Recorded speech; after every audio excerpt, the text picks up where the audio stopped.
Acá estamos. Ahora sí.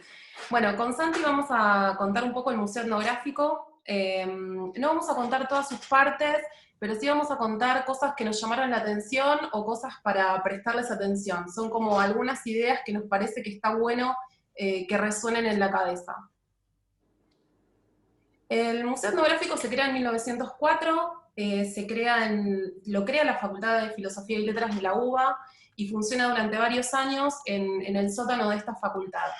Este es un dato que nos parecía interesante porque no terminamos de entender nunca por qué este museo como que no termina de arrancar, ¿no? Nunca se termina de volver atractivo. Y creo que el foco está puesto en la investigación. En 1927 se traslada de ese sótano y pasa a la sede actual, que originalmente se había pensado para que sea la Facultad de Derecho, y Ambrosetti, que lleva su nombre, fue el primer director de este museo. También fue uno de los que impulsó la creación de este museo. Hoy, este es el museo actual, la foto de la izquierda le hace bastante justicia a su arquitectura, sigue dependiendo de la Facultad de Filosofía y Letras, y creo que sigue teniendo hoy este valor de investigación como principal objetivo, y es sobre lo que también tenemos que trabajar nosotros. Bueno, cuando hablamos de etnografía, en un resumen un poco amplio, lo que podemos decir es que es la sumatoria del pueblo más la cultura. Es ese estudio social y que atraviesa temporalmente a nuestro país y a toda Sudamérica y toda esta región. Sí, si bien es una rama de la antropología, creemos que todo lo que toque alguno de estos dos puntos podría estar enfocado o mostrado o contado desde este museo. Bueno, este museo tiene exhibiciones permanentes y temporarias. En este caso, por ejemplo, podemos ver una de las exhibiciones permanentes. Ahí está el listado de las exhibiciones. Y podemos ver cómo es el museo actualmente. Esta es una foto de antes de su cierre por la cuarentena. Y vemos y notamos cómo fue su organización, cómo fue el orden que tiene de la sumatoria de las piezas, como un poco desordenado casi, por decirlo. Posee una biblioteca, que es uno de los elementos más importantes que lo componen. A nivel sudamericano tiene una importancia por su base en antropología y la etnografía.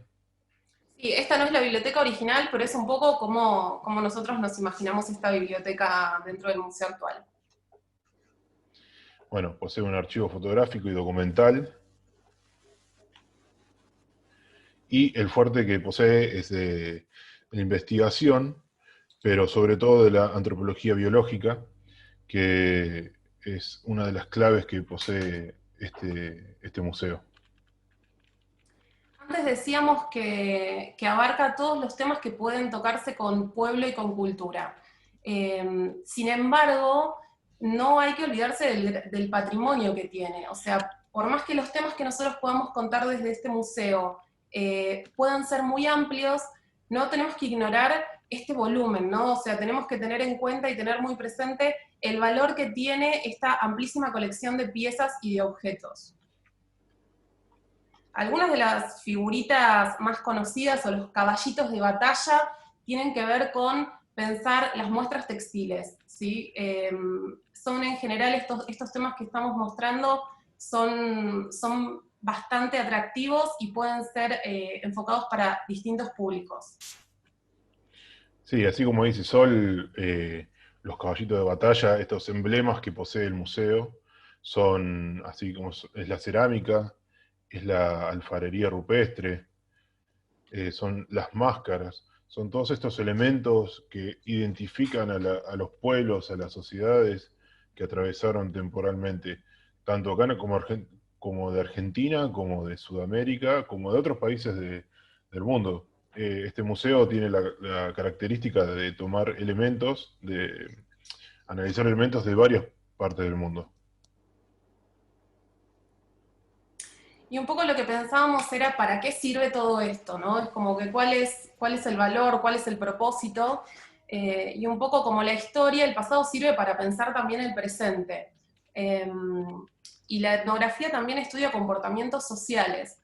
Entonces, más allá de este caso puntual que elegimos para mostrar, empezamos a ver cómo somos reincidentes, ¿no? Cómo encontramos coincidencias en, por ejemplo, este tipo de manifestaciones, ¿sí?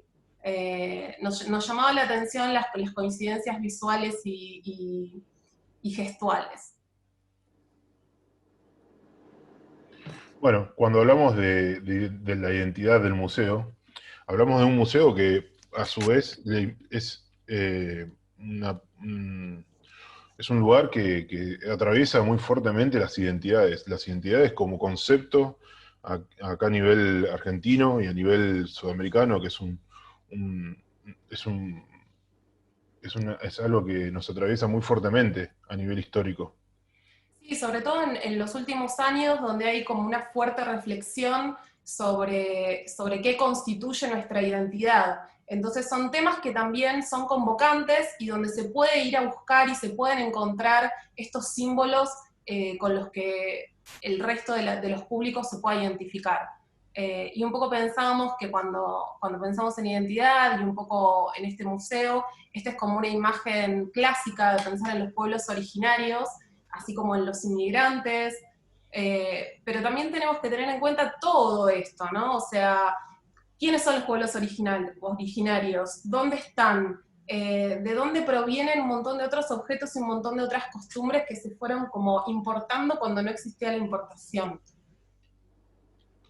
Y algo que también pensábamos con Santi era, ¿qué nos pasa cuando nosotros vamos a un museo o cuando, no sé, por ejemplo, leemos algún autor que no nos gusta o que no entendemos? Y un poco el rol de los museos en general tiene que ver con reinterpretar eso que nos están mostrando. Y seguramente cuando nosotros visitamos estos museos o alguien nos cuenta o vamos a una visita guiada, algo que pasa es que cobra valor eso que estamos mirando. Más allá de que nosotros podamos darle el valor a través de la percepción y los saberes previos, hay algo que hace el museo que es contarte una historia, contarte un porqué. Eh, y en este caso, por ejemplo, es pensar cómo estos adornos eran un símbolo de estatus. ¿Sí? Entonces, más allá de qué tipo de adorno sea, de dónde provenga, nos está contando otra historia. Y si, por ejemplo, viéramos esta foto, estos plátanos también son un símbolo de estatus. Y es el museo el que tiene que generar estas reinterpretaciones.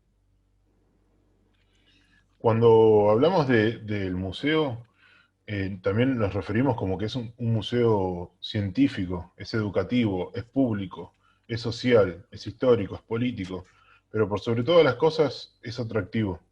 Es un museo que, si bien no muestra todo su potencial de una manera directa, cuando nos interiorizamos en este museo, en los recorridos que nos plantea, nos encontramos con una enorme cantidad de elementos que componen este énfasis que propone. Es todo esto, pero nosotros podemos hacer foco en alguno de estos aspectos más que en otros.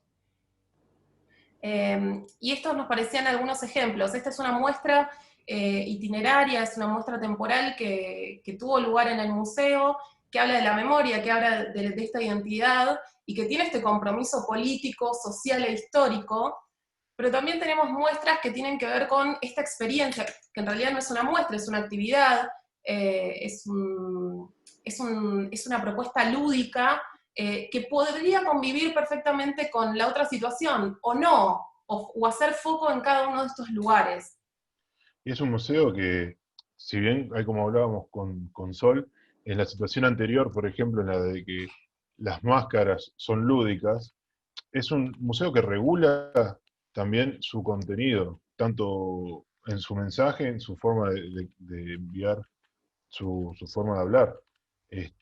Puede atravesar de un modo social muy fuerte, como también puede generar actividades más reguladas, más de bajo nivel.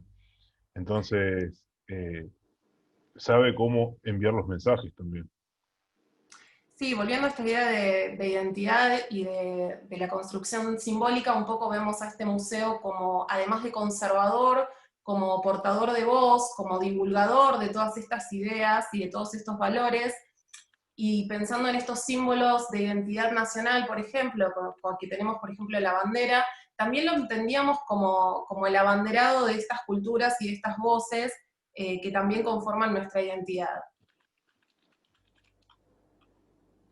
Y un poco para cerrar, que más allá de que no le estemos hablando a todos, es un museo que nos abarca a todos, que tiene muchas colecciones, tiene muchas piezas, muchos objetos, pero que también contempla a otros.